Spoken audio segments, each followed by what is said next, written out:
ಅದರಿಂದ ಒಂದು ಮುಖಭಂಗ ಕಾಂಗ್ರೆಸ್ಗಾಯಿತು ಪ್ರಾಸಿಕ್ಯೂಷನ್ ವಿಷಯವಾಗಿ. ಇದೀಗ ಕಾನೂನು ರೀತಿಯಲ್ಲಿ ಹೋರಾಟ ಮಾಡ್ತಿರುವಂತಹ ಕಾಂಗ್ರೆಸ್ ಪಕ್ಷಕ್ಕೆ, ಅದರಲ್ಲೂ ಸಿದ್ದರಾಮಯ್ಯ ಅವರಿಗೆ ಹೈಕೋರ್ಟ್ನಿಂದ ಈ ಪ್ರಾಸಿಕ್ಯೂಷನ್ ಅನುಮತಿಯನ್ನ ರದ್ದು ಮಾಡಬೇಕು ಅಂತ ಕೇಳ್ಕೊಂಡಿದಾರಲ್ಲ, ಅದರಂತೆ ರದ್ದು ಮಾಡ್ತಾರಾ ನಾಗಪ್ರಸನ್ನ ಅವರು, ಅಥವಾ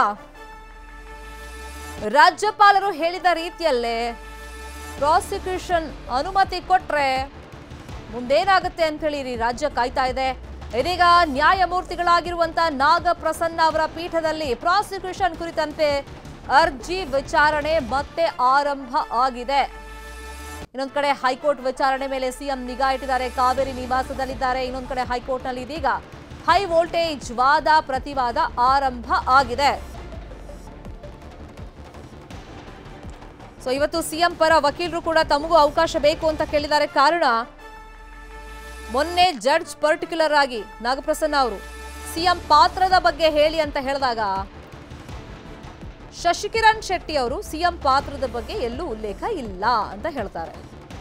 ಅದನ್ನು ಹೊರತುಪಡಿಸಿದ್ರೆ ದೂರುದಾರರ ಪರ ವಕೀಲರು ಈ ಬಗ್ಗೆ ಸಮಯವನ್ನು ತಗೊಂಡಿದ್ರು ಅಂತ ಹೇಳಲಾಗ್ತಾ ಇತ್ತು. ಹಾಗಾಗಿ ಸಿಎಂ ಪಾತ್ರದ ಬಗ್ಗೆ ಪರ್ಟಿಕ್ಯುಲರ್ ಆಗಿ ಜಡ್ಜ್ ಪ್ರಶ್ನೆ ಕೇಳಿದ್ರಿಂದ ಸೊ ಇವತ್ತು ಅದ್ರ ಬಗ್ಗೆ ದೂರುದಾರರ ಪರ ವಕೀಲರು ಪ್ರಸ್ತಾಪ ಮಾಡ್ತಾರಾ ಅನ್ನೋದನ್ನ ನೋಡ್ಬೇಕಾಗುತ್ತೆ.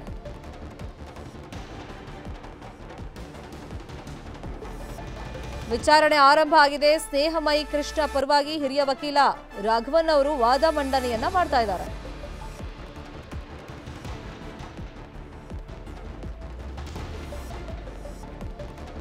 ಈಗಾಗಲೇ ಸ್ನೇಹಮಯಿ ಕೃಷ್ಣ ಪರವಾಗಿ ರಾಘವನ್ ವಾದ ಸ್ಟಾರ್ಟ್ ಮಾಡಿದ್ದಾರೆ. ಇವರ ಪರವಾಗಿ ಮಣಿಂದರ್ ಸಿಂಗ್ ಅವರು ವಾದವನ್ನ ಮಾಡಿದ್ರು.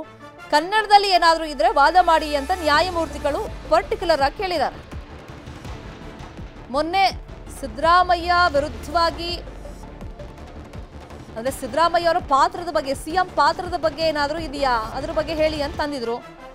ಸೊ ಇವತ್ತು ಕನ್ನಡದಲ್ಲಿ ಏನಾದರೂ ಇದ್ರೆ ವಾದ ಮಾಡಿ ಅಂತ ಹೇಳಿ ನ್ಯಾಯಮೂರ್ತಿಗಳು ಕೇಳಿದ್ದಾರೆ. ಸದ್ಯಕ್ಕೆ ಸ್ನೇಹಮಯಿ ಕೃಷ್ಣ ಪರವಾಗಿ ಹಿರಿಯ ವಕೀಲ ರಾಘವನ್ ಅವರು ವಾದವನ್ನ ಆರಂಭ ಮಾಡಿದ್ದಾರೆ. ಜಡ್ಜ್ ಹೇಳ್ತಾರೆ, ಈಗಾಗಲೇ ಮಣಿಂದರ್ ಅವರು ಕೂಡ ವಾದ ಮಾಡಿದ್ರಲ್ಲ ಮೊನ್ನೆ ಅಂತ, ಕನ್ನಡದಲ್ಲಿ ಏನಾದರೂ ಇದ್ರೆ ಹೇಳಿ ಅಂತ ಹೇಳಿದ್ರು. ಅದಕ್ಕೆ ರಾಘವನ್ ಏನ್ ಆನ್ಸರ್ ಮಾಡಿದ್ದಾರೆ ಅಂತ ಇನ್ನೇನು ಕೆಲವೇ ಸೆಕೆಂಡ್ಗಳಲ್ಲಿ ನಿಮ್ಗೆ ಅಪ್ಡೇಟ್ ಮಾಡ್ತೀವಿ ನಾವು. ಹೈಕೋರ್ಟ್ನ ನ್ಯಾಯಮೂರ್ತಿಗಳಾಗಿರುವಂತ ನಾಗಪ್ರಸನ್ನ ಅವರ ಪೀಠದಲ್ಲಿ ಈಗ ಪ್ರಾಸಿಕ್ಯೂಷನ್ ಕುರಿತಂತೆ ಅರ್ಜಿ ವಿಚಾರಣೆ ಸ್ಟಾರ್ಟ್ ಆಗಿದೆ. ಸ್ನೇಹಮಯಿ ಕೃಷ್ಣ ಪರವಾಗಿ ರಾಘವನ್ ವಾದ ಆರಂಭ ಮಾಡ್ತಾ ಇದ್ದಂಗೆ ಮೊನ್ನೆ ಇನ್ನು ಅವ್ರ ಪರವಾಗಿ ಮಣಿಂದರ್ ಅವರು ವಾದ ಮಾಡಿದ್ರಲ್ಲ, ಕನ್ನಡದಲ್ಲಿ ಏನಾದರೂ ಇದ್ರೆ ಹೇಳಿ ಅಂತ ಕೇಳಿದ್ದಾರೆ ಜಡ್ಜ್.